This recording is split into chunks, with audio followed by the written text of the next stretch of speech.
Доброго ранку. Good morning. Good to see you all here. I'm not from KSC. I'm just a random guy who was kindly encouraged to moderate today's lecture. My name is Maximus Mild. I'm not even from Kyiv, Ukraine. I'm actually from Lithuania, from Vilnius. But I'm living here in Kyiv for the last half a year, so I consider myself now a true Kyivan, even more like a guy from Podil. I really like that neighborhood. But today I'm here at KSC because we have an outstanding event, in fact, series of lectures with Professor Jeyson Stенlі, who I'll introduce just in a moment. And I want to say a few words, not only on the topic of his lecture today, and overall in the background of Professor Jeyson Stенlі, but something what is truly inspiring for me that I see these days at Kyiv School of Economics, that I always convene to Rector Timoty Снайдером, that it's really cool to see more and more Yale's, more and more professors, students, members of Yale University community popping up here at KSC. Just a few months ago, in fact, Professor Marcy Shore was giving a lecture here. She's a professor of intellectual history at Yale. Perhaps some of you may have attended that brilliant discussion that took place in this particular hall. Almost a year ago, in fact, Professor Stенlі himself was here in Kyiv at Kyiv School of Economics, gave almost 2 weeks of lecturing. I also know that my good friend from Yale, Zhenya Monastyrsky, is lecturing here at KSC. And in fact, while both of us, Zhenya and I, were at Yale, I did a mistake. I didn't take a class from Professor Jeyson Stенlі, who he was teaching together with Professor Timoty Снайдером. And that was a class on incarceration in the Soviet Union and the US, extremely popular among Yale graduate students. Well, I was taking some other classes, perhaps with General David Petraeus, former director of CIA, something like of that stuff that I was doing mostly. Nevertheless, look, guys, it's really outstanding to see you all here on Sunday morning. But more so, the topic of today's lecture, as of the entire series, is crucial. Erasing history, colonialism, right? That's today's name of today's lecture. And what appeals to me most strikingly, I work here in Ukraine as country director for the Reckoning Project, all right? We are documenting Russia's war crimes here in Ukraine. We document them meticulously. We do litigation, meaning we go to courts, to quasi-judicial bodies, and we bring perpetrators to justice. Now, the rationale for those atrocities that perpetrators are doing on a daily basis, we work with tortures of civilians, we work with deportations of kids, is precisely the origins of those crimes. They can be identified through the colonialism, through the colonial approach that Kremlin is entertaining for the last centuries. In fact, Director Brick is joining us here. I want to thank him again for inviting me here. But getting back to the topic of today's lecture, I think this is indeed extremely important, that we're trying to intellectually address our day-to-day reality, the experience we do, through the perspective of the colonial experience. And this is why I think that today's lecture by Professor Jeyson Stенlі is of particular importance and interest. Now, I was asked also to make a tiny little announcement that, in fact, on Tuesday, when the third lecture of the series will take place, there will be a very important announcement by Professor Jeyson Stenlі. So, giving you a hint, it's better to be here in this room on Tuesday than not to be. I have no idea what will be happening there, but they promised it's going to be exciting. One more thing. Now, if you were able to find this hallway today, you were able to come here, perhaps you need no introduction about the background of Professor Jeyson Stenlí, but I believe he's indeed one of the leading figures. Got a little bit of an error alert announcement. We're going downstairs? No, we're staying. Good. Executive decision. We're staying. So, if someone wants to go downstairs, we have nice box shelters. But I invite you to stay.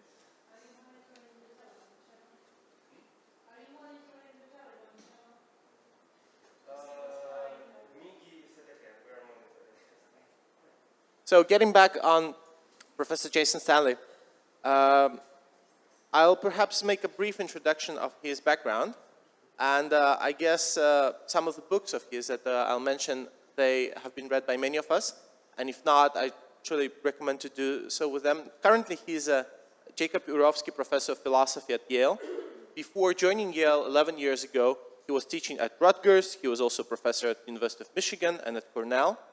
He completed his PhD at MIT at the Department of Linguistics and Philosophy, and he received his college degree at State University of New York at Stony Brook. He is, at this moment, the author of 6 books, and one more book is coming later this fall. From what I know, that book was in fact inspired by lectures given here at KSC last summer. So again, KSC serves as a place and a space for contemplating ideas that turn up in brilliant books. And I guess one of the most recent books by Professor Jeyson Stенlі, How Fascism Works, The Politics of Us and Them, has been of particular resonance and has indeed reached many bookshelves as some of the bestsellers.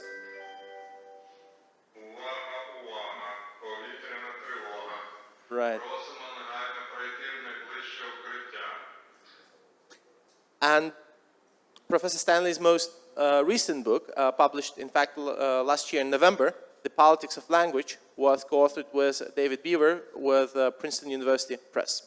So without any further delay, I want to thank you all for popping up here on Sunday morning. That is not easy, at least for me. And I'm delighted to, with anticipation of Professor Stенley's lecture now. After his lecture, we'll have questions and answers. So please come up with ideas, with notes. I'm sure you'll take advantage of Professor Stенley's interdisciplinary approach to study the subject matter, as well as depth and breadth that he entertains, both in his books, but also in his classes that he's been given both here at KSC and back in New Haven, Connecticut.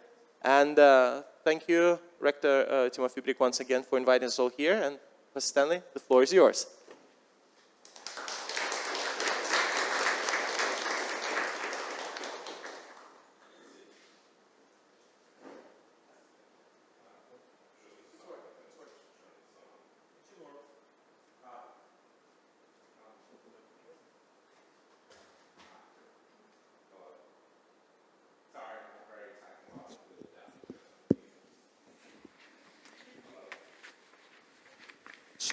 Does it work? I'll bring you this one.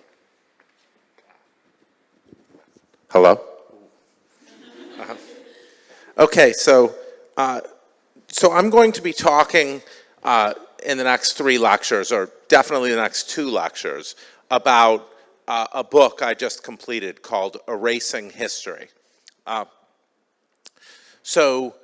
might shift tactics in the final lecture to present some of my work on propaganda and disinformation. All topics. The first time I came to Kyiv was in 2017 because of my 2015 book, How Propaganda Works. And I discovered everybody already knew how propaganda worked here. So that will also be true of the lectures today and tomorrow, or this book. This book was really started in my lectures last August, which were 8 lectures on colonialism and fascism. So that's when I started this book. I see a couple of you from last year. And so you will see resonances and remembrances of the book you helped, of the topics we discussed, and that is no accident because you helped me begin the book. So last year we were talking about, in general, colonialism and fascism, and my goal was to go through different colonial situations in the world. Now I've noticed that there's a lot of Ukraine is connected to the West and democracy. But in my view, historically, if you look at what we call the West, it's a history of butchery and genocide. Belgium killed 10 million people in the Congo for rubber, cutting off their hands. I would not want to be associated with those guys. But that's not to say that one shouldn't be associated with the values of democracy. It's just that Europe is a particularly bad example to use, and the United States, a particularly bad example to use of those values that are so central to me. And we're going to be talking about that because many of the examples we're going to discuss are from Europe and the United States. The United States in particular. So what I'm focusing on in this book is something, well, Vladimir Putin recently endorsed my book. He said, wars are won by teachers. And so this is what this book is about. Why are wars won by teachers? What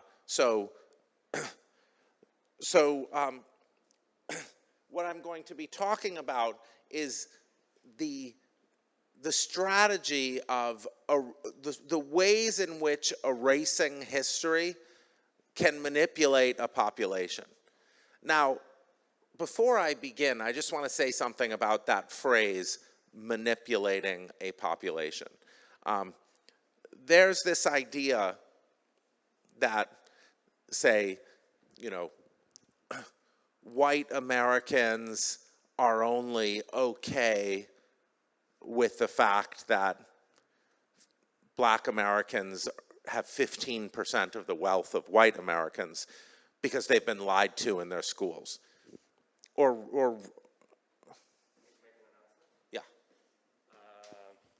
Yes, so we are monitoring Telegram channels. Apparently, there is a risk of,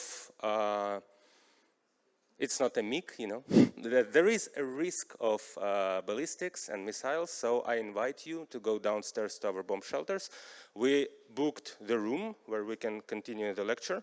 It will take some minutes to set up the video, but we have time to go downstairs.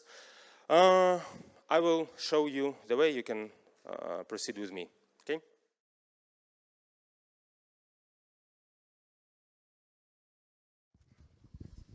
Okay, so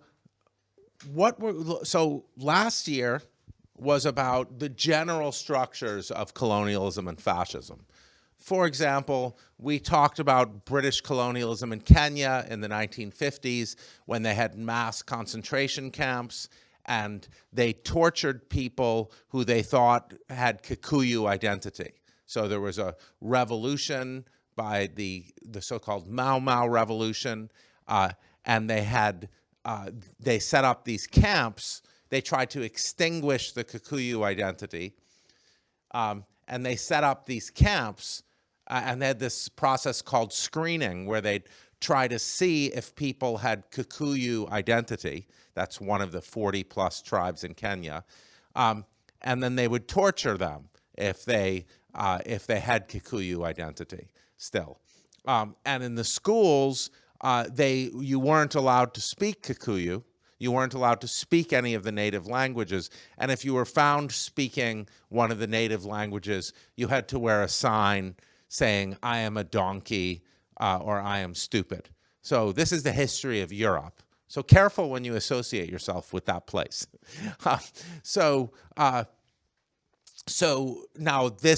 My question when I came here last year was how much of this is familiar to the situation here?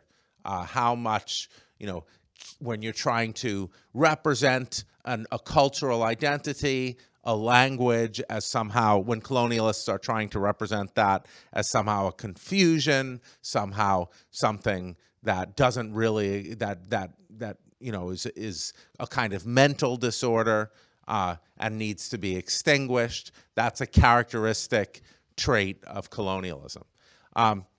Now, as we discussed last year, there's a variety of forms of colonialism. There's like what the Belgians did, which, the Belgians weren't going to even have schools for anyone. They just cut little kids' hands off, if they didn't meet their rubber quotient. So that's a kind of colonialism that doesn't even pretend to be wanting to do something with people other than mass killing them. And then there's kind of British colonialism, which is we're going to civilize the savages, or what Europeans or white Americans did to indigenous Americans, where they tried to stamp out their identities and put them in schools, the motto of which in the Carlisle School, this is closer to what we'll be discussing today, the role of schools. In the Carlisle School, the motto, this was a school for white Americans set up for indigenous Americans. The motto of the school was "Kill the savage, save the man." Kill the Indian, save the man. In other words, you had to erase their identity as indigenous Americans and replace it with a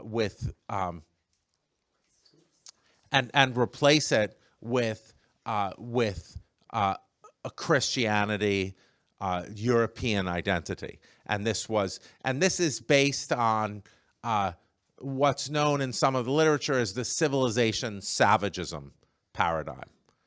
So the idea is the colonizing group are the civilized ones, and the people being colonized are savages.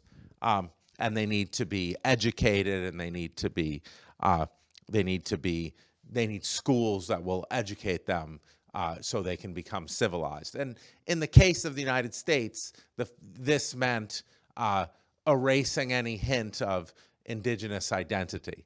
And it turns out, and this will shock you to find out, that the United States was filled with empires. Like, there were hundreds of different ethnic groups and languages, indigenous people. There's a great book by my colleague Ned Blackhawk that just won the National Book Award called The Unmaking of American History. It turns out that indigenous people were kind of a lot like Europeans. There were Habsburg empires. There were large multi-ethnic empires. They were fighting against each other all the time. And what the Europeans did is they would come in and they say, okay, those guys have been your traditional enemies. We'll help you against them. And so that's just standard. That's what Europeans have been doing to each other since the time of Thucydides. So it turns out that even for many of us, this history of indigenous people in America who had large cities, the cities were made of wood, so they don't survive as much. They weren't made of the material that survives. This is true of Ukraine too. Ukraine did have large cities thousands of years ago, but they were made of wood, and so they disappeared. And only in very recent technology are we able to see that actually there was thousands of years of Ukraine. Similarly, for indigenous Americans, there were big cities, and essentially they were wiped out by the diseases the Europeans brought in. And it wasn't just the diseases, though. It was the fact that Europeans kind of pushed them into situations where they were subject to diseases. So it wasn't just this passive thing. But the indigenous Americans fought Europeans for hundreds of years, and the founding of the United States, so now I'm talking about colonialism in general, the founding of the United States, in our founding documents, one of the reasons we gave for rebellion against the British was that the British wouldn't allow us to take over, to kill more indigenous people. They had a line between where the Europeans could live and where the indigenous people could live. So the United States is, of course, a history of colonialism, and you can see the effects of schooling because, what I do in this book is I look at some of the textbooks that I was raised with, and what they say about indigenous Americans and the United States before European colonization is wildly off. So one textbook, The American Pageant, says in I think the 1999 version, says when Europeans came to North America, there were only 1 million people living in the whole country, and never before has an experiment in democracy happened on such virgin lands. This was 1999, which for some of us wasn't that long ago. For other people, like, why are we talking about ancient history?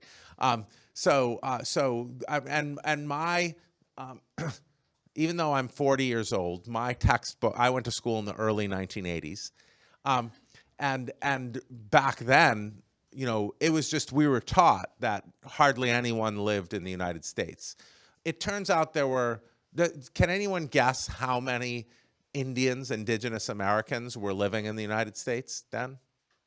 In North America? So 1 million was the number given. So maybe 3 million, 4 million, 72 million. So in 1999, the textbooks were off by, people argued between 70 million and 85 million is the current. So, think about how much was erased. Think about how much history was erased. So that can happen. You can completely eliminate the history of people for hundreds of years if you have control of the schools. And, the authors of the American Pageant, which was among the most widely used textbooks in the United States, they believed that there were no indigenous people. There were very few indigenous people living in the United States, living in North America, because the history had been erased, and the history had been erased, and that erasure lasted hundreds of years. And we're only now starting to unravel that erasure. We're only now starting to understand, there were big cities. In fact, it was very much like Europe. There were empires, and they were fighting each other.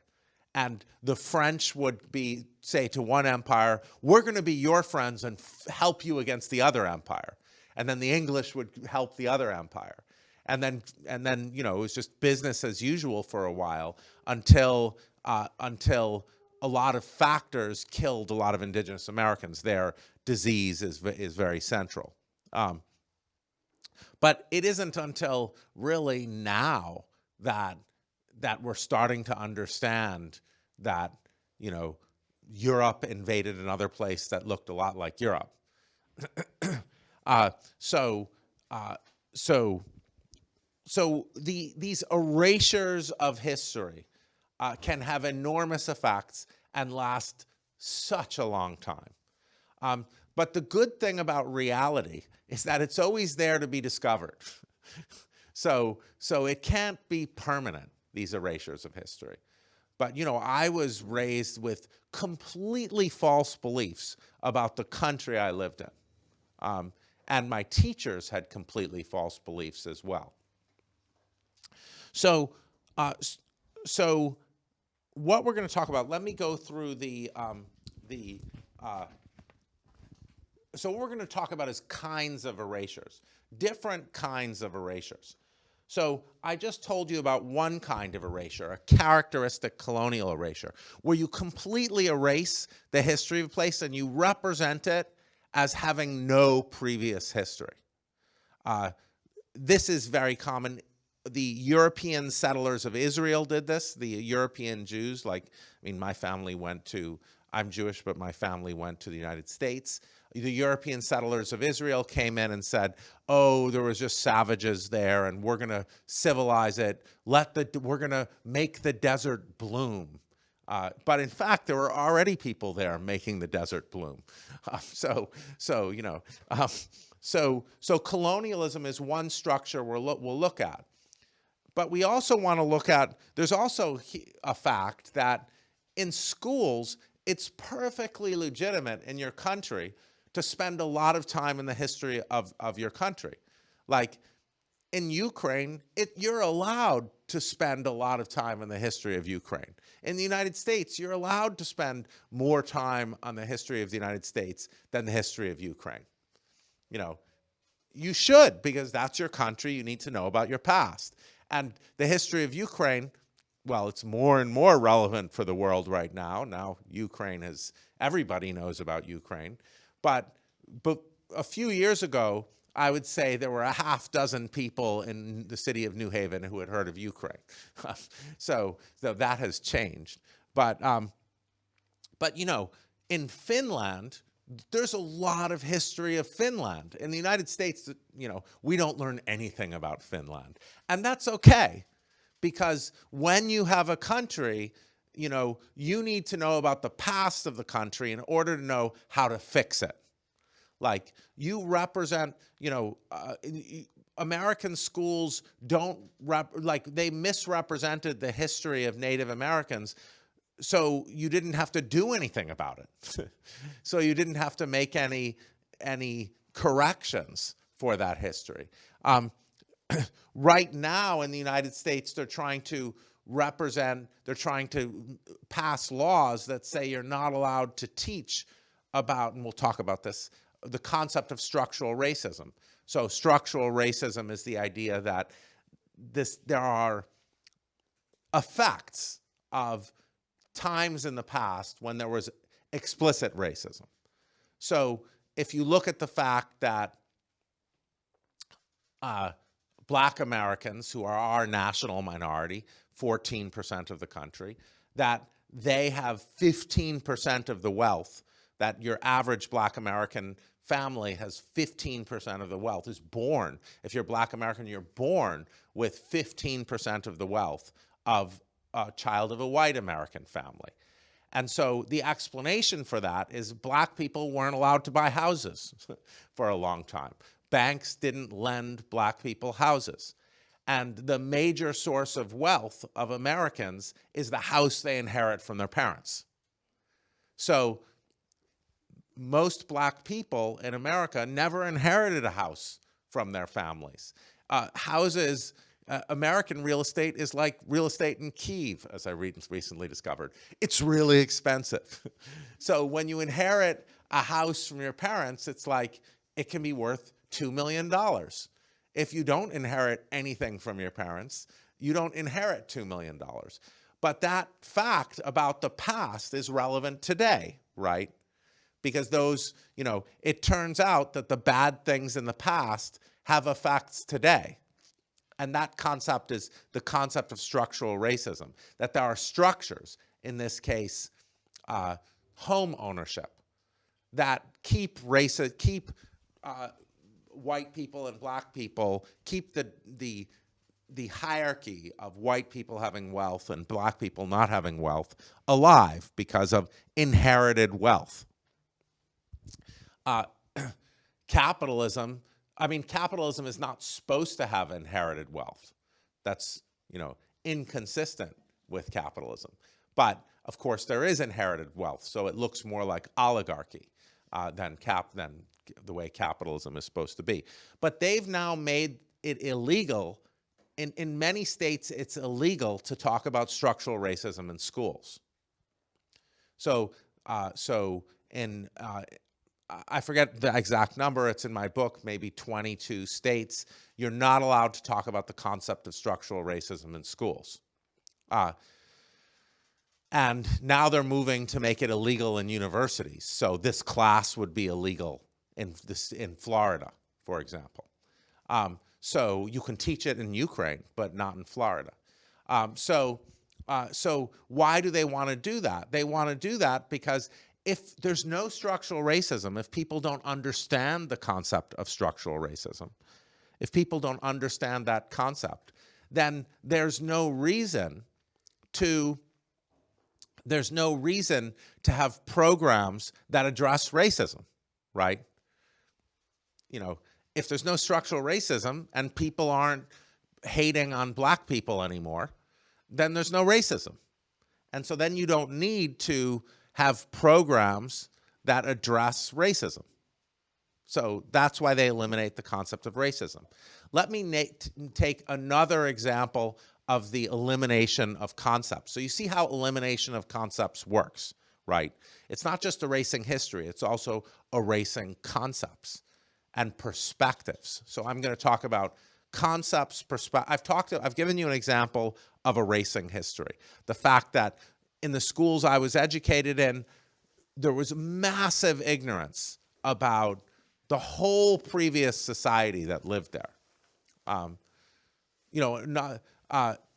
For example, in Mexico, the Spanish colonization was successful because everyone hated the Aztecs. The Aztecs were a very powerful civilization, very advanced, with a lot of buildings and constructions and sewers and just very advanced. But they had the nasty habit when they took over another tribe of cutting their hearts out, which is not a good way of making friends. It's kind of what like the Germans were fond of doing. So when the Spanish invaded, everyone was like, let's go get the Aztecs with you. So that's setting people against each other. So erasing history is, you erase what happens in the Americas is you try to say, okay, it was just people living in little mud huts and teepees, and and then we helped them, we gave them Christianity and stuff. So then sometimes there are these bad practices, like the Aztecs. Okay, don't cut people's hearts out all the time. That is uncool. But if you want to read about what Spanish colonization in another kind of erasing history, by the way, is saying that the people of the time didn't know better. So you say, okay, well, during slavery, people just thought it was normal, and don't blame them because we have these different views. For example, all of us are going to be canceled for eating meat, right? Except for those of you who are vegetarians, because everybody knows you shouldn't eat meat. You shouldn't be butchering cows. I mean, I eat meat, but none of us, like, in a couple hundred years if humans still exist, people were like, Jeyson Stennley ate meat, he shouldn't be taught, which is perfectly reasonable. So that's but in fact, do we know it's wrong to like eat octopus, kill octopuses? Who thinks it's just fine to kill dogs and to kill cows and eat them? Okay, one person. I mean, come on. It's you probably if something tries to run away when you want to kill it, you probably shouldn't kill it. That's a very simple rule. So actually, we all know that. We all know we shouldn't eat meat. So in 200 years, if someone is like, well, Jeyson Stennley just didn't know better, that's false. We know, and the same thing is true of colonization. There were the vegetarians of colonization in the 16th century, as it were, people who knew perfectly well that what was happening was horrible, and just Bartholomew de las Casas. Let me try to find this here.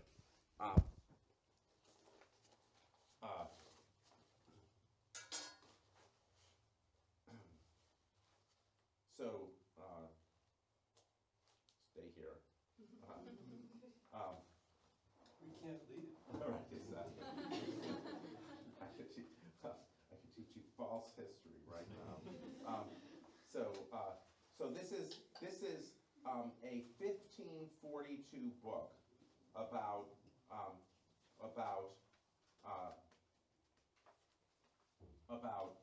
European colonization. Hold on, stay here. All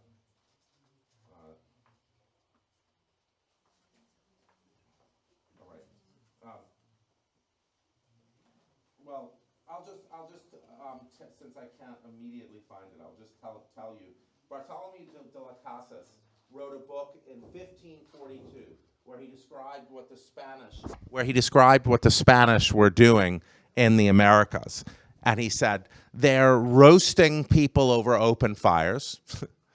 They're mass raping all the women. He's describing the absolute horrors they were inflicted. So people, just like now, we know perfectly well that, I don't want to make an analogy between humans and animals, but, we know about the cruelties of factory farming and things like that. We all know about that.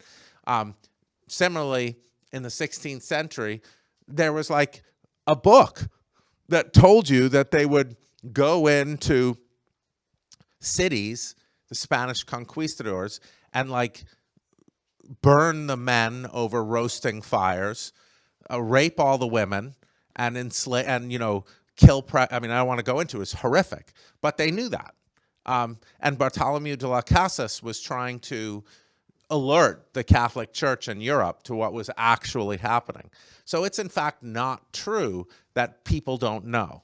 Just think about eating meat, for example. But there's this thing called willful ignorance, where you pretend you don't know. Now, I think how to talk about, so that's more about the erasure of history. What you do is you erase the independent path through history of a people. You say they have no history. That's the standard thing to say that occurs in colonial situation after colonial situation. They have no history. So then there's the erasure of concepts. I've talked about erasing the concept of structural racism, how in the United States it's increasingly illegal to talk about this concept. And then here, so that's the concept of structural racism. Here's another example of erasing concepts from the Ukrainian author Victoria Amelina in her essay, Nothing Bad Has Ever Happened. She says, the Soviet system never commemorated the Holocaust. One reason for this is that once you define and identify one genocide, you can recognize other genocidal crimes. The Soviet Empire didn't want us to learn our own history. So if you erase the fact that, almost all the Jews were killed in Eastern Europe, then people don't have the concept that that happened. Or you erase Holodomor, that millions of Ukrainians were starved to death by Stalin. If you erase, really what Amelina is talking about is the concept of a genocide, right? She's saying the Soviet Union erased the concept of a genocide. Because once you have the concept of genocide, then you can see other mass killings. So if you sometimes when you take out a concept, you can take out a whole range of histories. Another example that you see repeatedly is the erasure of LGBT life. So the Nazis focused on this immediately.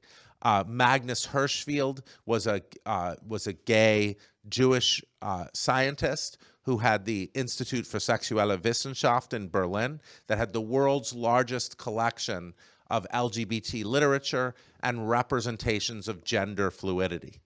So people who were, experimenting with different genders in their lives. And it was one of the first book burnings that the Nazis did in May 10th, 1933. They burned the whole library because they wanted to eliminate the idea that there was anything but strict gender roles. Now, Vladimir Putin does this too. There are no LGBT people in Russia. There are, he says the war against Ukraine is a war against gender ideology. So I have quotes from him there where he says, do you want parent one, parent two? Or we're going to eradicate this invasion from the West. So that's a very standard kind of erasure of identities and to make it seem like that is some kind of decadent new thing. And that's exactly what the Nazis did. And they're doing that in the United States now. They're making it, Florida has a bill that was modeled on the Russian Gay Propaganda Act. Which made it, the 2013 Gay Propaganda Act made it illegal essentially to represent non-heterosexual relationships to anyone 18 or younger. And now they've expanded that, so it's just illegal, period. So Florida had a... What? We're good? Should we go back or we just stay here? Okay. So right, this is more intimate. So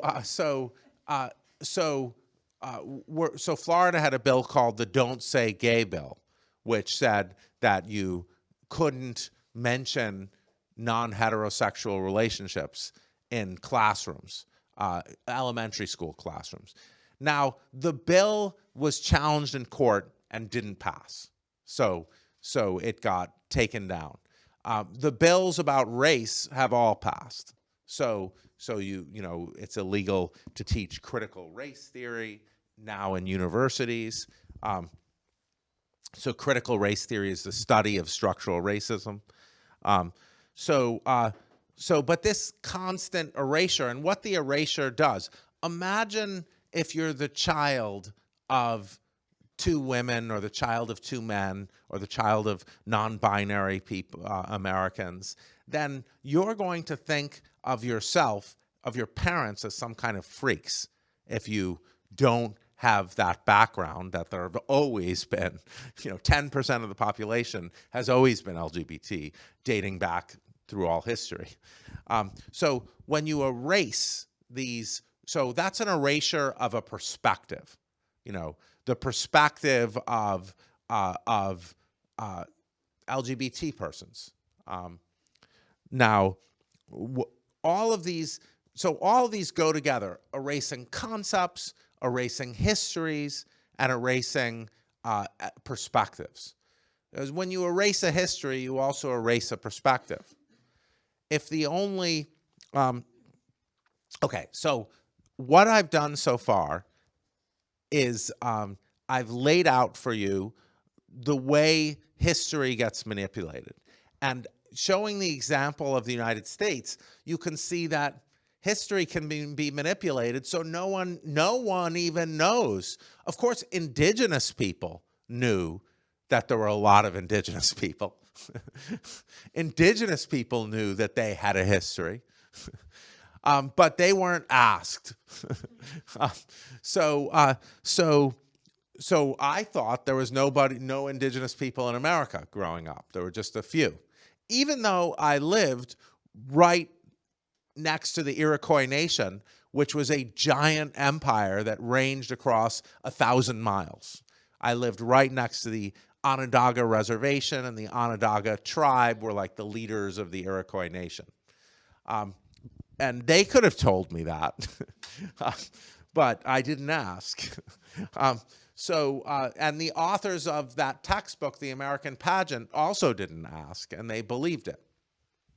Okay, so there's all that erasure of concepts. Amelina says, erasure of histories. You can see the effects of the Soviet education system if you look at Germany now. East Germany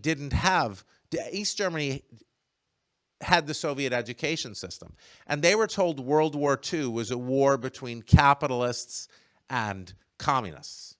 And that the capitalists came and wanted to kill all the communists.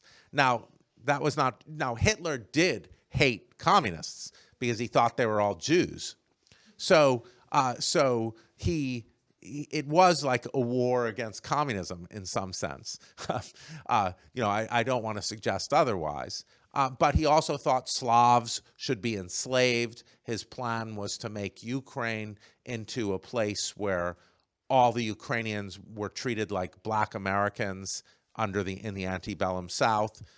Hitler says in his second book, Ukrainians are a simple people. They just need to dance at night. So we'll work them 7 days a week, and then we'll put radio in each village, and they can dance their folk dances at night, and they'll be happy. And that's like exactly what textbooks in the United States said about slavery until quite recently. Like the Virginia textbooks in the 1960s said slaves were very happy, they had fun, and there was Northern propaganda that said they weren't having a good time. And so it wasn't that, but it was kind of like slaves were, they said, these are textbooks in the 1960s. They said slavery, antebellum slavery, was neither as bad as the Northerners said, nor as good as the Southerners said, but it was really bad. And, Thomas Jefferson had many children with his enslaved women, and then they were slaves too.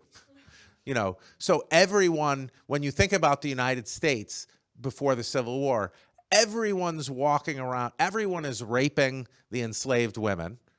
All the slave owners are raping enslaved women and raising their own children as slaves. That's not a healthy situation for anyone. And you know, so the details just get more and more horrifying. So East Germany was not exposed to the idea that the cause of World War II was a genocidal maniac who thought that Germans were superior by race. And so they were going to enslave the Slavs. They were going to kill out every Jew. So they never learned that. They just thought they were fighting capitalism. And once the Soviet Union ended, they were like, oh, that was all a lie. But now you see the East Germans going back to fascism, essentially, going back to ultranationalism, saying, okay, we want to get rid of the immigrants. We want to, because they never were told that World War II was about the superiority of the Germans. So whereas West Germany, you did get that education. You were told, you were told World War II was about your grandparents, thinking they were superior to everyone else and wanting to kill everyone. So, so West Germans kind of feel guilty. There was recently an article about how there's so many Germans who are converting to Judaism. So I find that very weird. It's like me converting to being black. So you get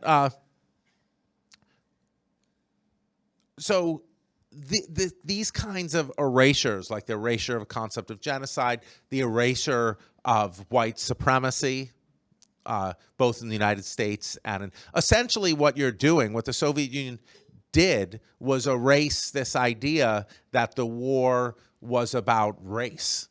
And they replaced it with the idea that the war was about an attack on communism. Now, it was about an attack on communism because Hitler thought the Jews were behind communism.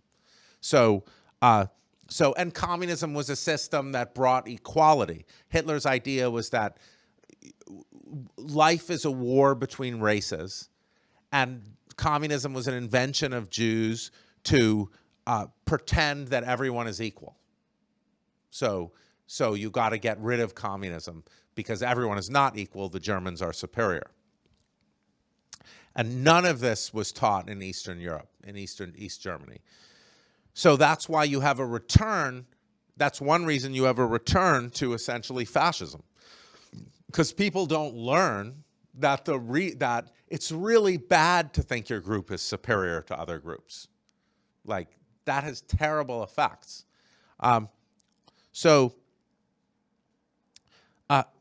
But what we also have to deal with is the fact that certain erasures of history are okay. So it's perfectly fine for Finnish people to learn a lot more about Finland than you will ever know, right? You gotta know about your history. You have to know your history, your country's history, in order to be a country. If you don't know your country's history, you're not gonna be a country. Like, if Finland only teaches, if in Finnish schools you only teach European history, Northern European history, then Finnish people won't know their Finnish, right? So you do want to teach the history of your country, and that's okay. In fact, we should encourage it. So one of the theoretical questions I have to address in this book is which kinds of paths through, which kinds of schooling about the past where you emphasize one thing and don't talk as much about another thing are okay. It is okay for Finnish people to learn more about Finland than Spanish people learn about Finland. because without that, they won't know who they are. So when is that okay? When is that okay? And when is it not okay? So that's a really important question. Because one thing you could say is like everyone erases history. The history of Finland is erased in American schools. We learn nothing about Finland. That's okay, whatever, it's Finland. Now here's something that's not okay. In American universities, I always joke that there's like 3 people at Yale who know that Africa is not a country. So there's many more, you can major in French, there's French literature, there's German literature, but there's whole parts of the world that are not covered in a place like Yale. Because of Timothée Snyder and Marcy Shore, your Eastern European history is covered, and Yale students have an unusual knowledge of the history of Eastern Europe. But that is not true at any other university. And that's not because there aren't Eastern European historians at other universities. They're just not as charismatic as Marcy and Tim. So both Marcy Shore's and Tim Snyder's classes are filled to overflowing with hundreds of students because they have great personalities and they're great teachers. But imagine, I think at Harvard, the Eastern European course has like 6 people in it. So all these contingencies, total accidents, where you just have like a good teacher. I'm a philosophy professor. There are no Eastern European, there's no philosophy classes that contain a single Eastern European philosopher at Yale. I'm not aware of a single Eastern European philosopher ever being taught in the philosophy department at Yale. And I'm sure there were Eastern European philosophers. There have been. It's a big place. But I think that's problematic. That's problematic. The ignorance of much of Africa. I recently had my book, How Fascism Works, translated into a language in India I had never heard of. And it turns out there are twice as many speakers of that language than speakers of German. So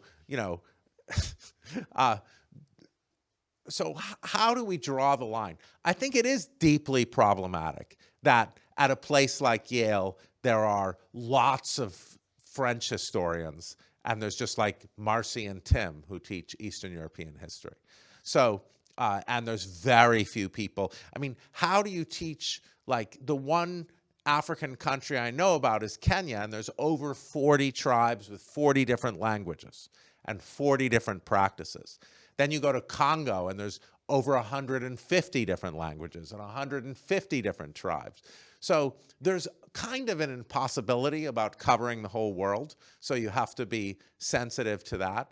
But when in a university like Yale, like, there's way more people teaching Western European history than there are people teaching the history of India.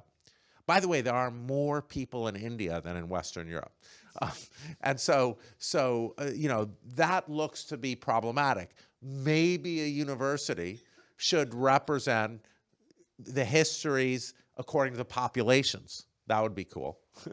There are practical boundaries. If you're going to teach Eastern European philosophy, you've got to know the languages. That's tricky. But its trickiness is weird because, a lot of us in America, the languages that we're taught in schools besides English are French and Spanish, So, I know German because, German Jews are like, the Germans are the greatest ever. So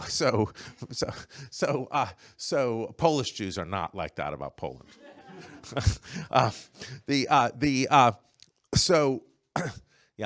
My grandmother, German Jewish grandmother, didn't speak to my father for 6 months after he married my Polish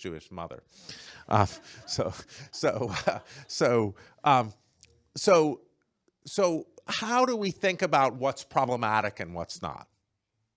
You know, how could you teach all the indigenous languages of the United States? There are so many indigenous languages of the United States.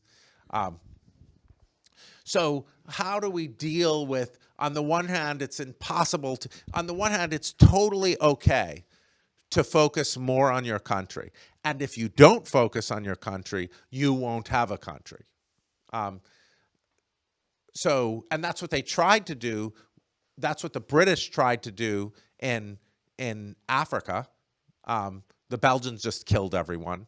The French and the British, the Belgians are the French fries people. I mean, why no one knows that they killed 10 million people is kind of shocking in just a few years. So how do we distinguish between, so the British tried to just eliminate, the British and the French, they just tried to get rid of all the indigenous identities. They just tried to say, nobody can speak the languages, nobody can practice the religions. There's a detailed, each tribe in Africa has its own rituals of adulthood. The Kikuyu, my children are part Kikuyu, they get circumcised at 13 before the entire town. And if they cry, they don't get married. The Luo get their 6 front teeth knocked out in front of everyone when they're 13. Barack Obama was Luo, half Luo. All these different groups have different, like, people think of them different. The Luo are the intellectuals of Kenya. The Kikuyu are the business people. So they have different, roles. Everybody knows that there are certain tribes who are the runners. So this is true everywhere in the world. Everywhere in the world there are different people. So how do you make that distinction between what's acceptable and what's not? And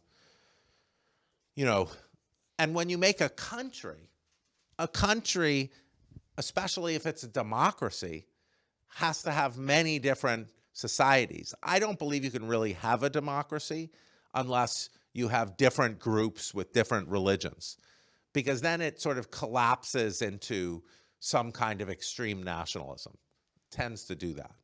So democracy is a system that says everybody can, democracy is about freedom, right? And freedom is not consistent with being ruled by dead people, right? So if your country forces you to do things that dead people did, it's not really a free country, right? So now you can choose to do what dead people did. You can be like, those dead people are my great-great-great-grandparents. So I think it's cool to do what those dead people did. But that's your choice in a democracy. And the system cannot force you to do that. Democracy is about freedom, and that means you can choose yourself. There's still this difficult question. In a democracy, you want to represent the history and traditions of the past so people can know them, so they know them, and they know what happened in the past. So one of the things we have to do that this project, that we have to think through is,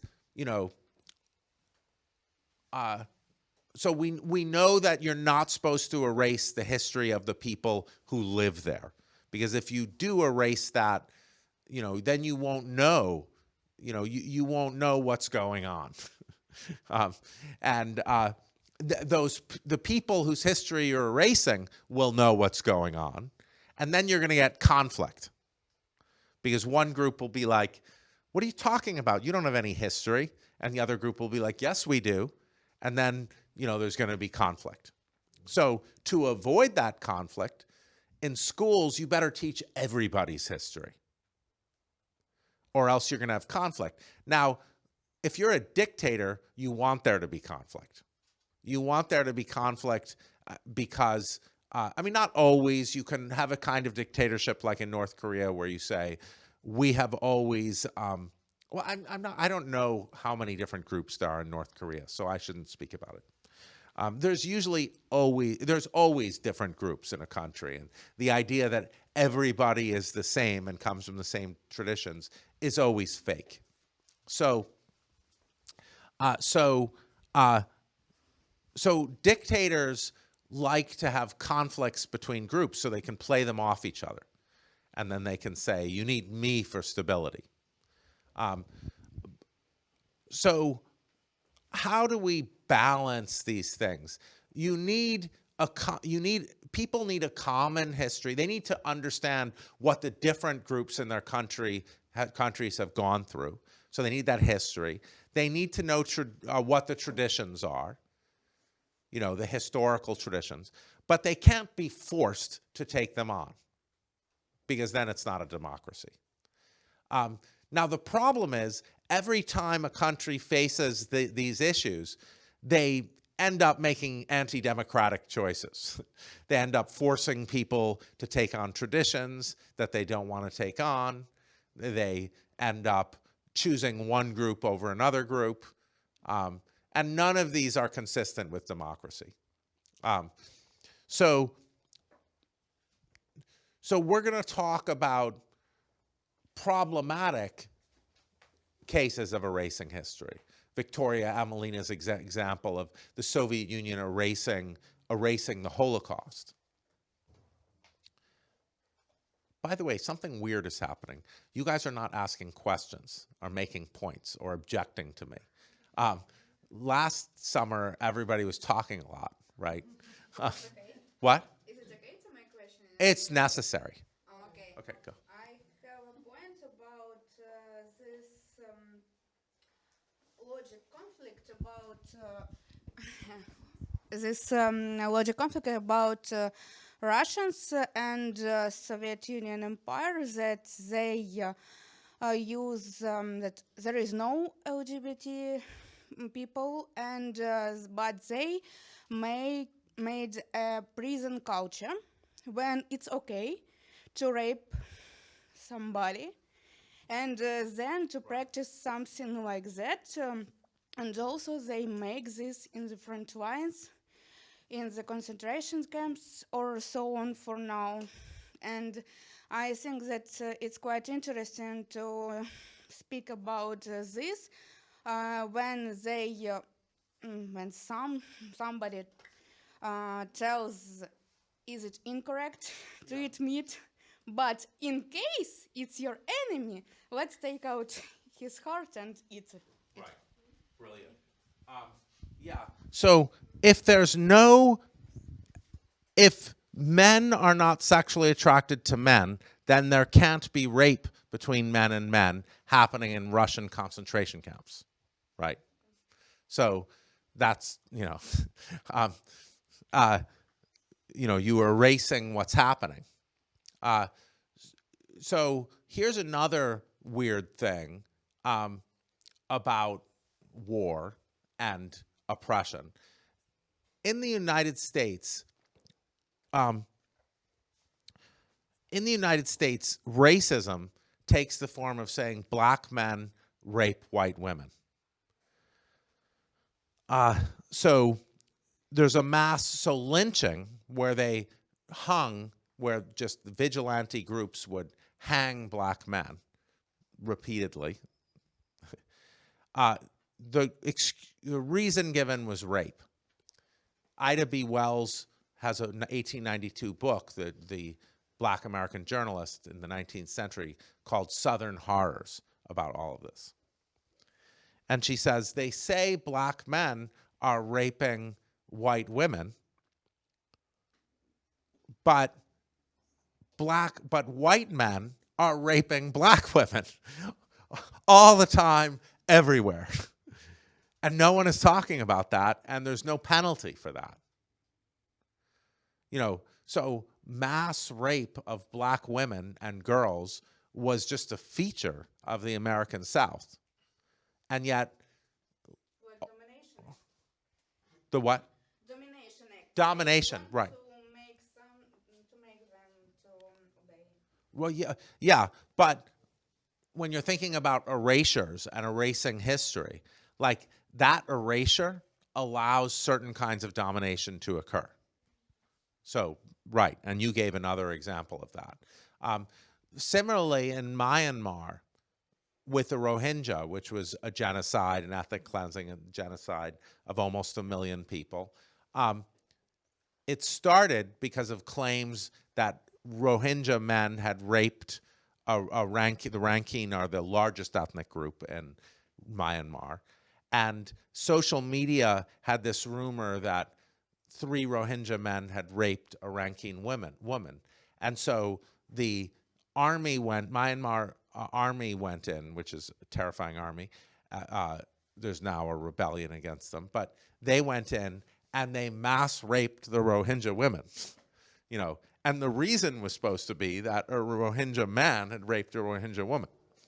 So that is very common in war.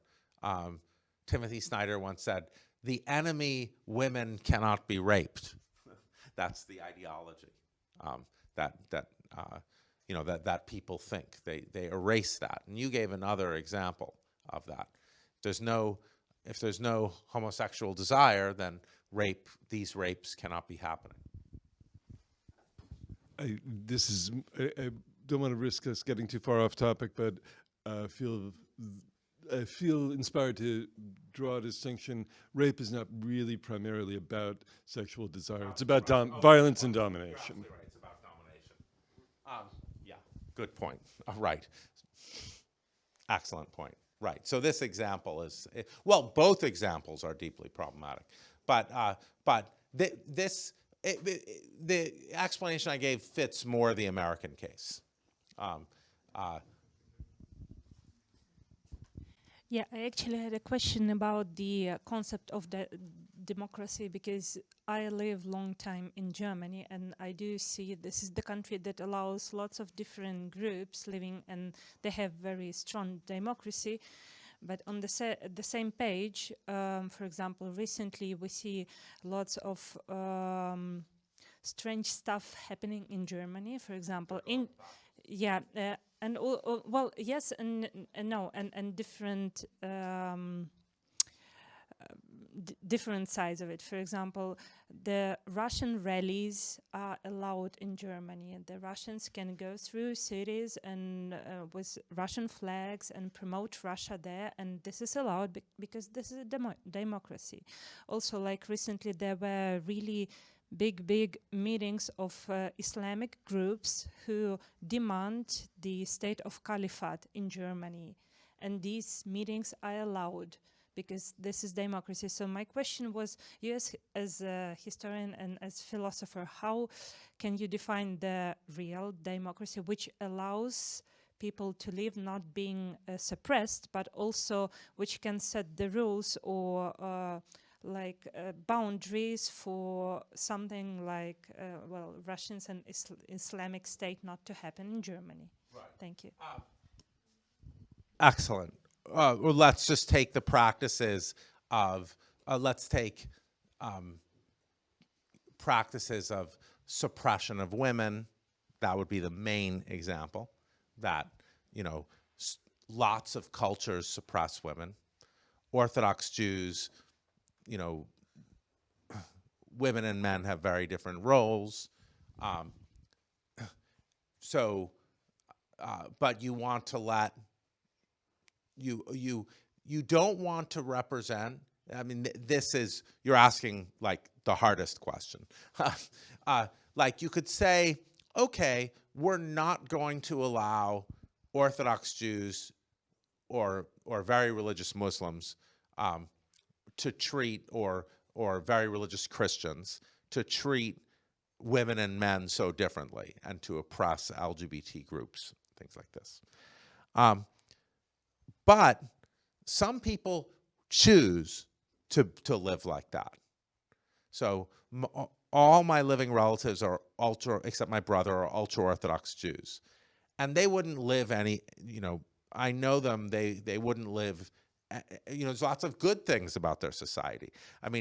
My mother is sick, and she has 2 grandkids. And you know, sometimes we're too busy to go take care of her. Her sister has 35 grandkids. And so she always gets taken care of. Like, you know, now she had, I'm sure she had problems in her marriage where, you know, she had to do more than her husband or something. However, now she always has grandkids around her. You know, she and they like make fun of my mother because she's like, yeah, 2 grandkids or 3 grandkids. So, you know, that's a big difference.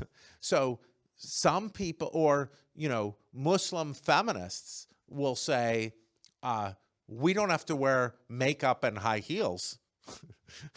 I mean, you guys have to wear makeup and high heels. We don't have to do that.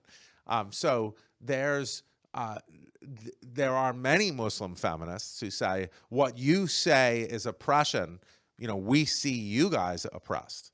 So it's complicated. You don't want to just take Western ideas of equality and impose them on non-Western, or Western, I hate the term Western. You don't want to take one standard of equality and impose it on other people because you might be wrong.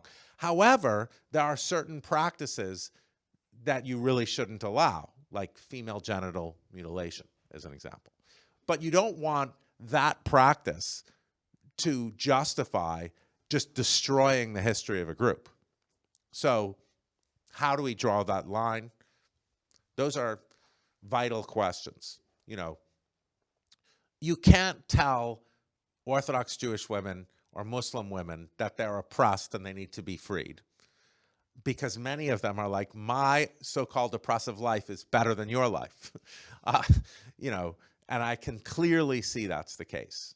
You know, the sense of community among Orthodox Jews, there's nothing like it. It's like, you know, everyone supports each other. You know, if one family needs something, they get it from other people. Whereas the rest of us, you know, living in a secular society are on our own. You know, like, no, you know, my brother's not going to give me money if I need it. He sometimes gives me bottles of wine, but so these are some of the hardest philosophical questions about democracy. And I don't have an easy solution. Do you have a question? Yeah. Yeah, thank you. So my question, you basically mentioned that in the indigenous people in the USA, they kind of knew that there used to be a huge state, so with a lot of people, so around 70, 80 million people. But I'm just curious about how did they know about it? Was this something that was passed on to the next generations through this thing that is called collective memory, so that parents told this to their children? But how wasn't it wiped out through a lot of centuries? Because it's quite an interesting question. I think just, yeah, okay. So we can see this now actually in the case of Ukrainian history, Tim Snyder's teachings. First of all, we have more sophisticated ways to detect what cities there were. So it turns out to be completely accidental which ones you remember. It depends on what the cities are made of.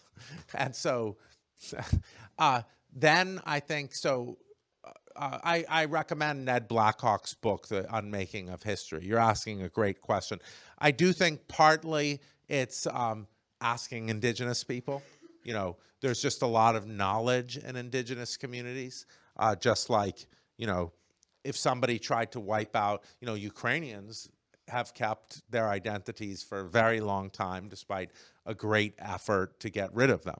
So, you know, you can ask your grandparents how, you know, so I think a lot of this, Ned Blackhawk is an indigenous American, so, you know, he's he speaks some of the languages, he can do, or one of the languages, he can do the work, that kind of work, and put together records.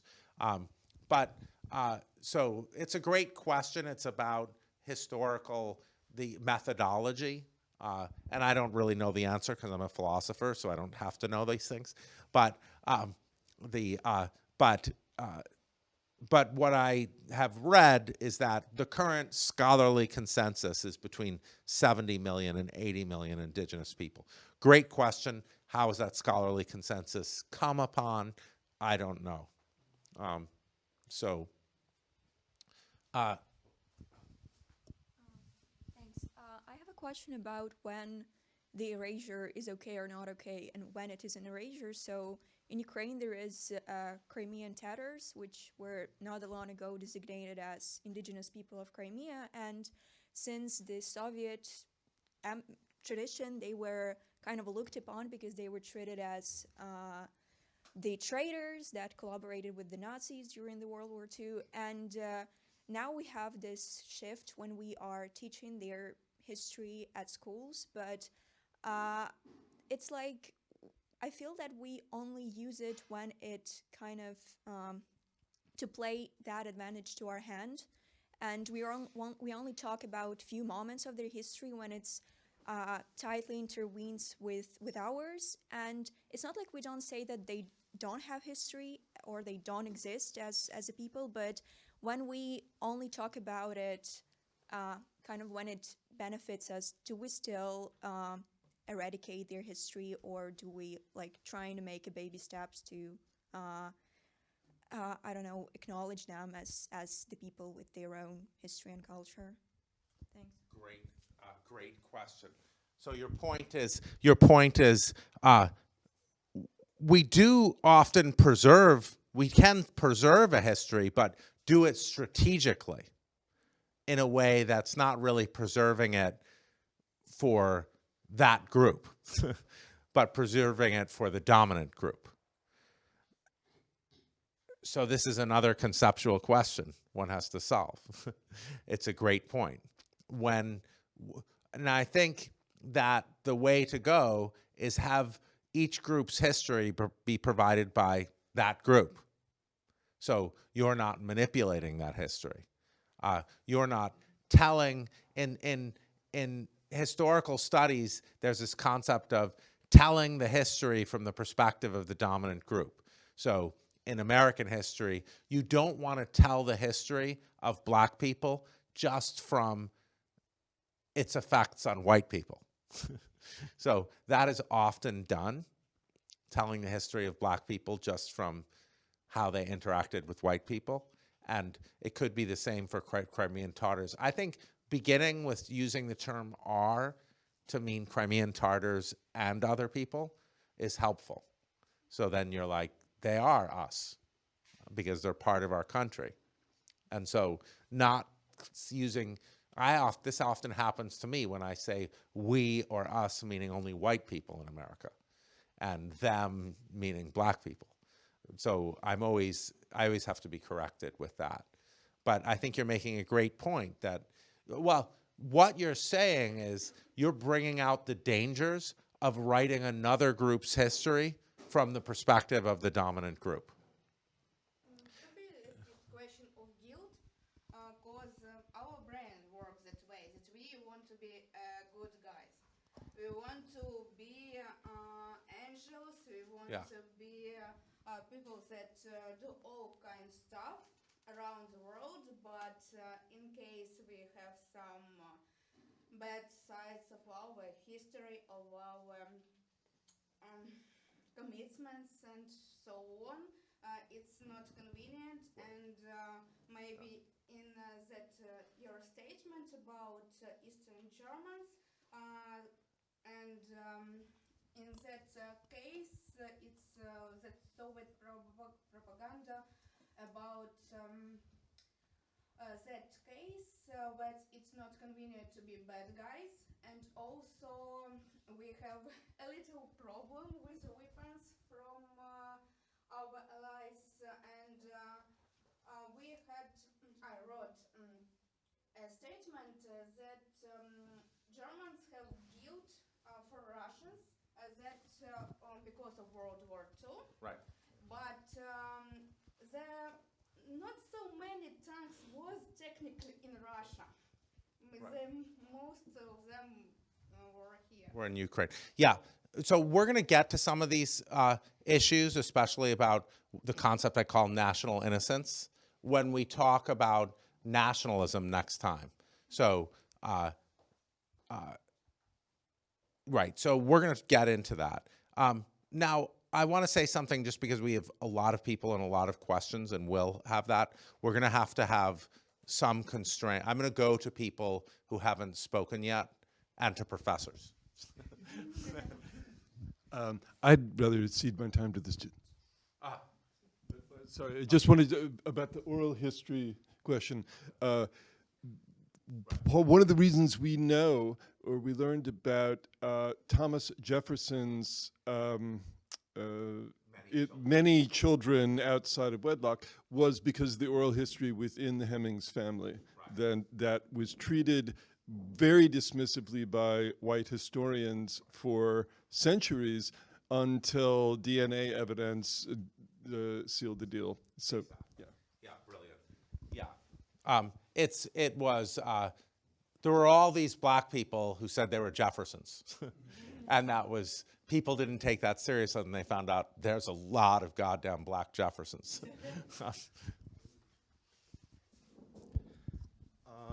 Yeah, I wanted to ask you about democracy. You said that democracy is gaining freedom to society, but I want to compare some countries like Singapore and Eritrea. They're like in the same position on democracy index, so they're not like really politically. They don't have.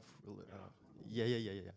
And what differs Singapore from that Eritrea is that it's extremely rich and it has economic freedom, because Singapore is one of maybe four free countries in the world which has economic freedom, really economic freedom, full economic freedom. So maybe, and what I want to ask you that Singapore is, I think Singaporean people is not like really oppressed or something. They're maybe having a more freedom comparing to Eritrean people. And maybe freedom to society, to country is maybe overrated. Not overrated, maybe is given by not democracy but economic freedom. What do you think about it? Yeah, and great question. Okay, so a couple different issues I want to take from that. First of all, one thing you find out when you're teaching at a place like Yale is that where there are a lot of students from non-democratic countries, is they don't necessarily think democracy is better. They're like, we can see your country and it's fucked up. Sorry. Students from Singapore. I want to point out one thing. There are no liberal arts universities and colleges in places like Singapore. Yale tried to start one and it was shut down. So now Russia doesn't have any places where you can talk about whatever the hell you want. As the United States is falling increasingly under Russian influence, that's where all the bans are coming on schools. As China obviously doesn't have liberal arts colleges where you can talk about everything. Jürgen Habermas, the great German philosopher, once went to China and he was allowed to talk about whatever he wanted, and he found out afterwards they arrested everyone who asked a non-sanctioned question. So, why is it that authoritarian countries do this thing with education? Singapore is a beautiful place. It's very efficient. People are happy, but you can't talk about lots of things. And your schools are. So what you have to measure, now let's go to the next point about economic freedom. And here we go to one of the classic philosophical discussions in American history, the debate between W.E.B. Du Bois and Booker T. Washington. Booker T. Washington, these are two black Americans who had diametrically different views about education for black people. And this is in the very early 20th century, late 19th and early 20th century. Booker T. Washington, who was trained in schools that only give industrial education for black people says black people should not care about political freedom. They should only care about economic freedom. Political freedom is irrelevant for black people. We should just focus on making money. And Du Bois said, no, we should get the same political equality as white people. And this is like an old debate that has, and Booker T. Washington, there are many more high schools named after Booker T. Washington than after Du Bois. So Booker T. Washington is saying, forget about democracy, forget about political equality. We just need money and jobs. Now, there's an Israeli propaganda document from the 1990s written by Frank Luntz, where it's how to talk to American elites about the conflict between Israel and Palestine.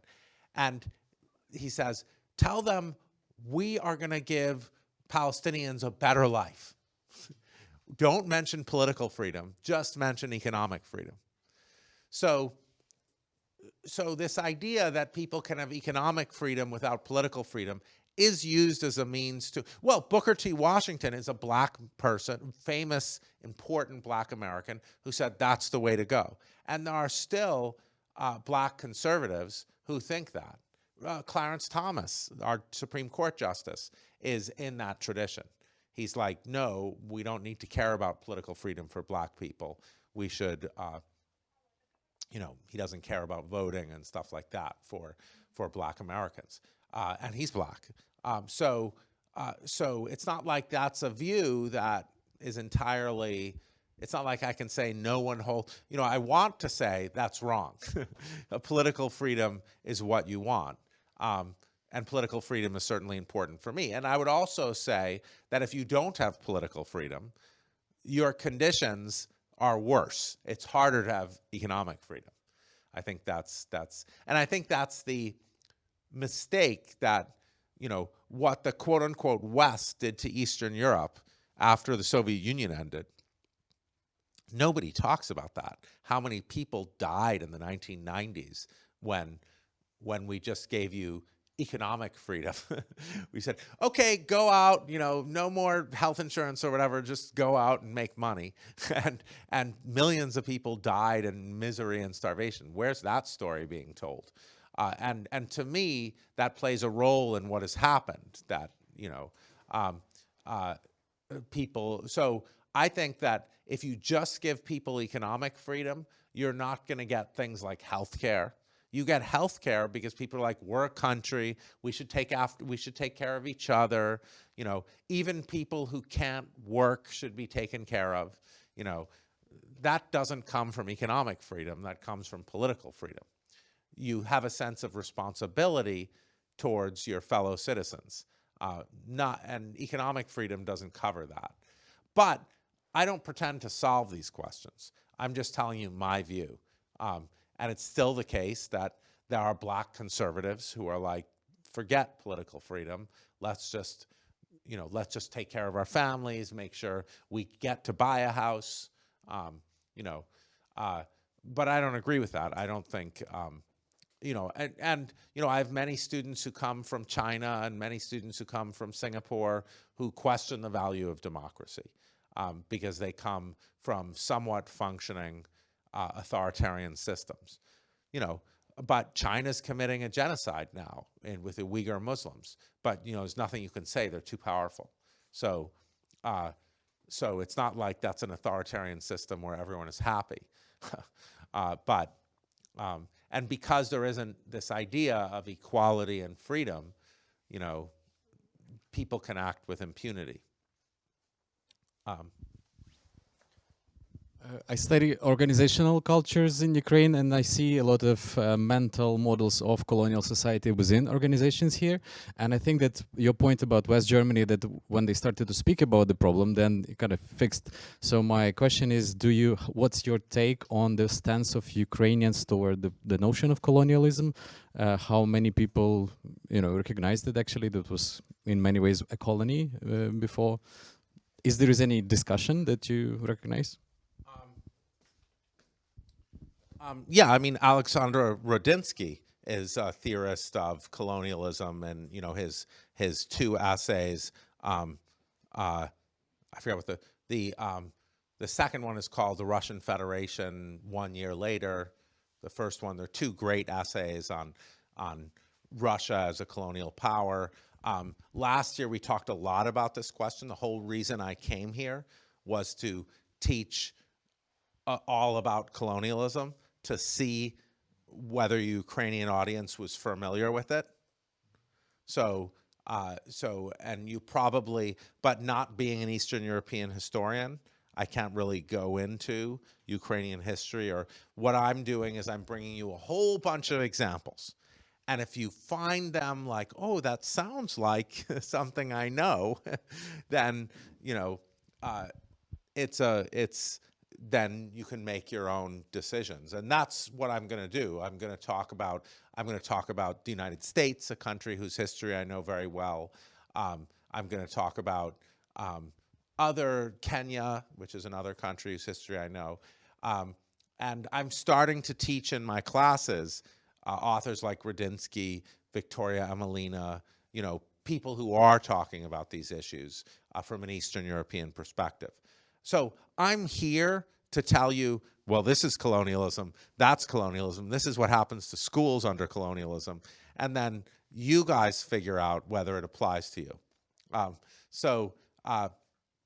Now, no two colonial situations are the same. So in the case of Russia and Ukraine, the situation is that there's this weird situation where the Russians say Ukrainians are really Russian. So it's not like the British said, oh, the Kikuyu or the Luo or the Maasai are really British. Or it wasn't the case that Europeans went to the United States, went to North America and said, indigenous people are really white Europeans. So something different, slightly different is going on here.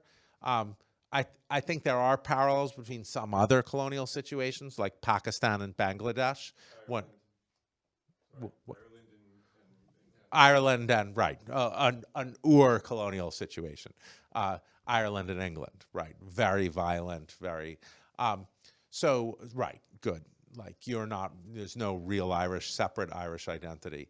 So yeah. So you have to remember, no two colonial situations are the same. Rodinsky says, Rodinsky's work is about those two essays, and I'm sure he has others as well. He points out why people have not thought of Ukraine as a colonial situation outside of Ukraine. And he says, for accidental reasons, people tend to think of colonialism as needing an ocean or a body of water between it. And he's like, no, it doesn't. So that's a great point. There's, I think we discussed a lot of this last year. So I'm focusing essentially on the schools part of and not just colonialism. We're also going to look at nationalism. We're going to look at, because I'll get to that in a minute.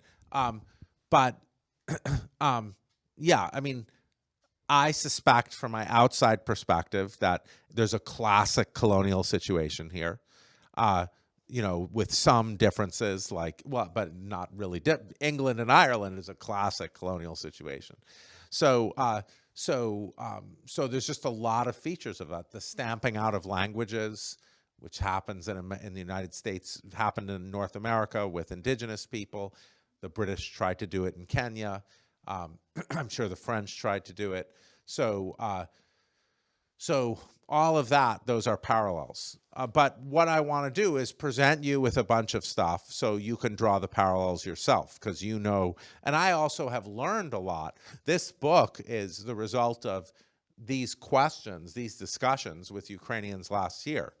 That's, this book has long discussions of Russian textbooks, because I hired a Ukrainian researcher to translate Russian, and who spoke Russian and Ukrainian, to translate Russian textbooks. And there's another question I want to ask now, today, in these lectures that I didn't ask last year, which is, if you're building a democratic society, well, not question, but thing to debate, you don't want to build an ultra-nationalist, non-democratic society. So, you know, Ukraine eventually is going to have to, you know, wartime situations are situations where a certain kind of problematic nationalism arises, where you, and ultimately in a democratic society you can't have that. So to go back to your point about national innocence, like every country is born in blood. So every country has, so these are topics we'll talk about next time, but I think it's very important for a country to look back at its own history in a critical way, as well as a positive way. So I think you find, especially during wartime, people resistant to the idea that their country did bad things in the past. But I think, and that's totally understandable.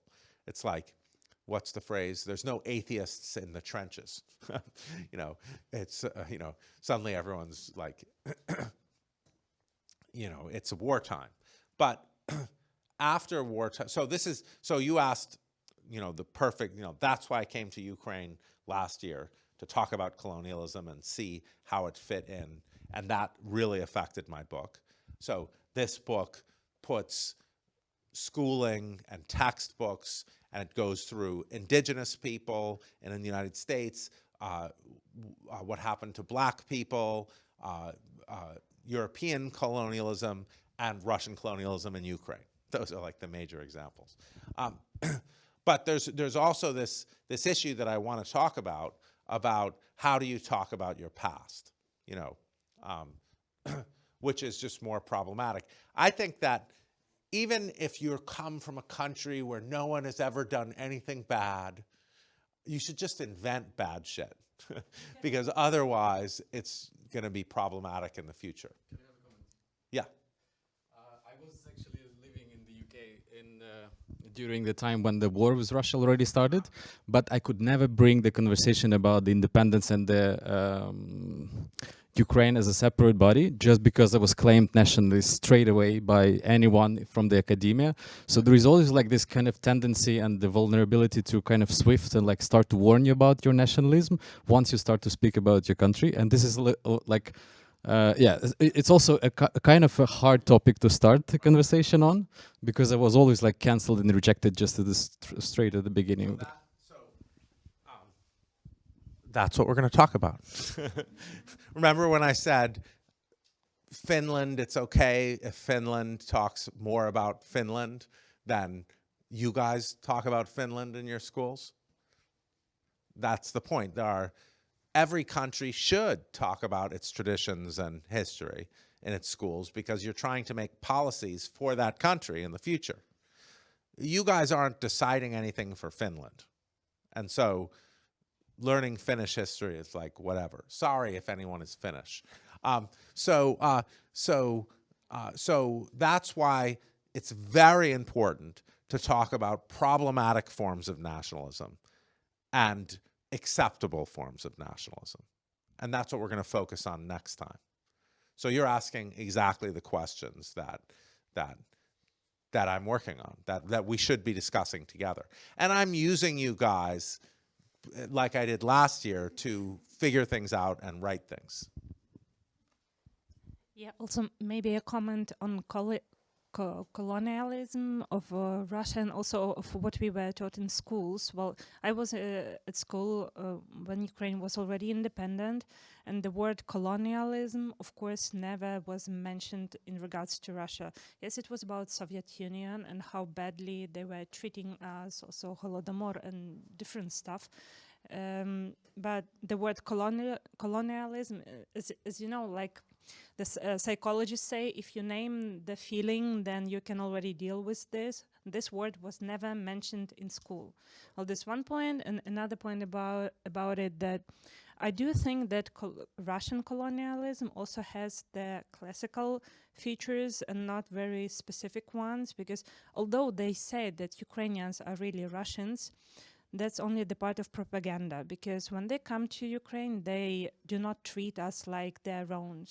For example, if you talk about the occupied Mariupol, like recently we saw the videos of people there who live now under occupation, and especially of those who were actually waiting for Russians to come. So what they say they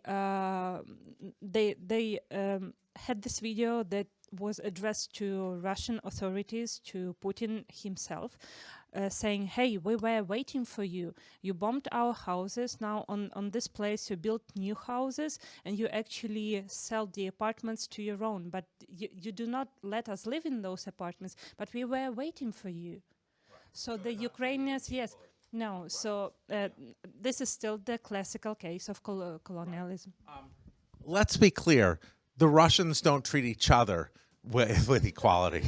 I mean, Russia's a quite miserable place. Nobody's having fun there. It's like the Soviet Union. No one is having fun in the Soviet Union. It was not a good time for anyone.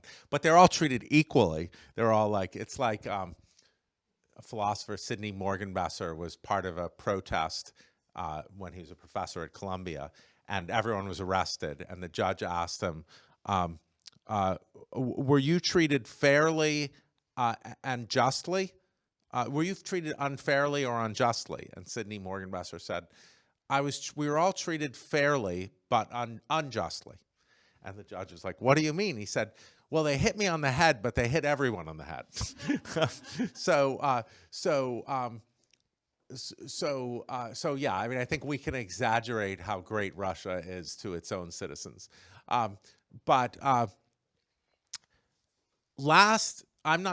try to avoid any claims about your country because I want to learn from you, and you know things more than I do. But one thing I think that emerged, you guys have this weird, from my experience, I don't know if it's true, you guys have this weird thing with Europe and the United States that you think these are good places that have any role other than killing lots of people. And I don't have those views about those places. You know, I'm like, well, they killed more people than any other places, so I don't know.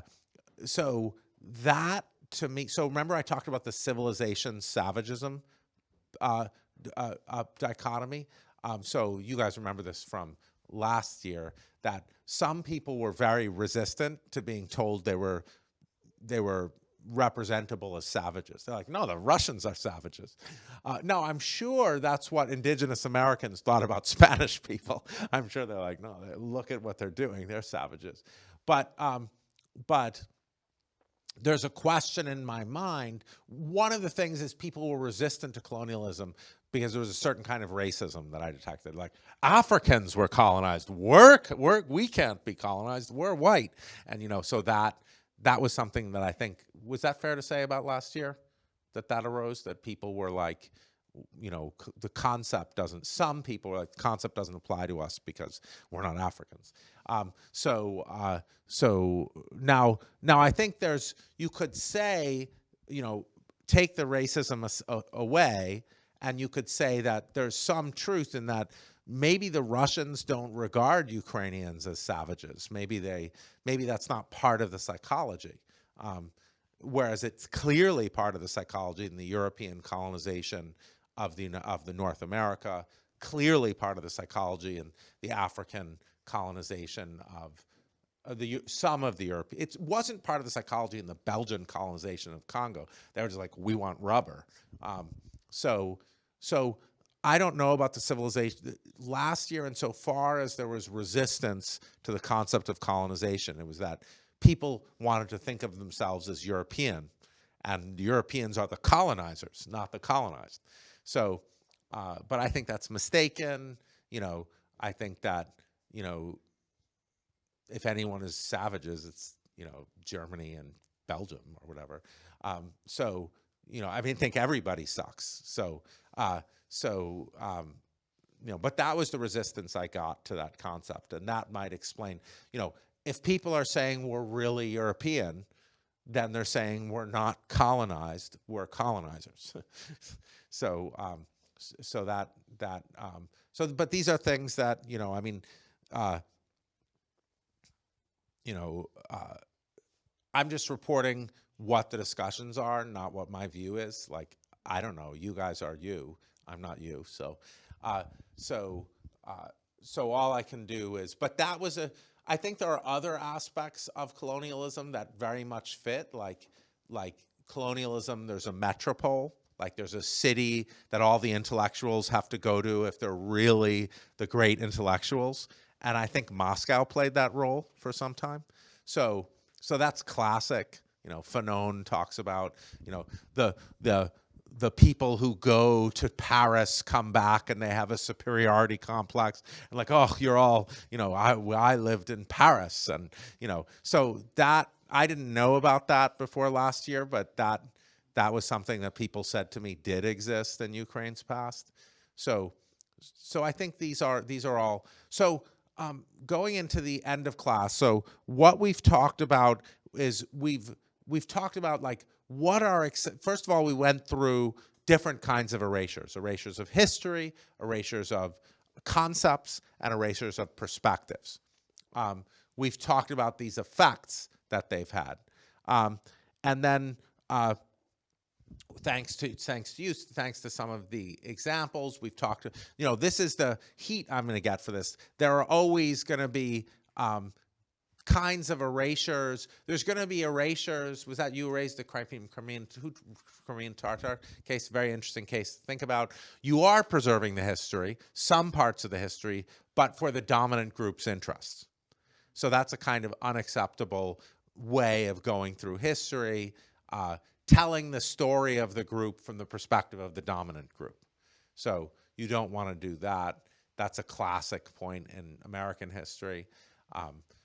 Don't just tell black history from the perspective of, you know, the Civil War. Suddenly white people realized there was a problem. And, you know, so we've talked again, unsurprisingly, about colonialism and colonialist schools, colonialism in schools.